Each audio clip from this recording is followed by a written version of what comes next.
Hello everyone, welcome back to the channel. In this video I'm going to walk you through on how to fix content not accessible issue on Roblox and update your content maturity settings.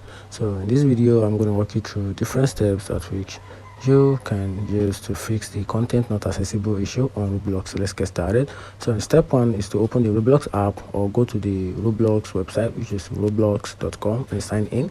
Then make sure you are logged in with the correct account. Then from there, tap the gear icon on the top right corner for settings, and on desktop or the three dot icon menu on mobile. Then from there, select settings or account info. Then on the step 3, you have to go to the privacy or parental control depending on the on your device.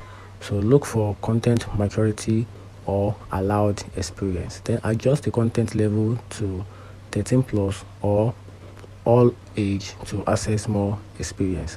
Then on the step 4, you have to verify age if required. So if your account is under 13, you may need parental consent to verify your age to access maturity content. So if prompted, follow the steps to verify your age using an ID or a trusted method. Then on step 5, make sure to save changes after adjusting the content settings, then log out and log back if necessary.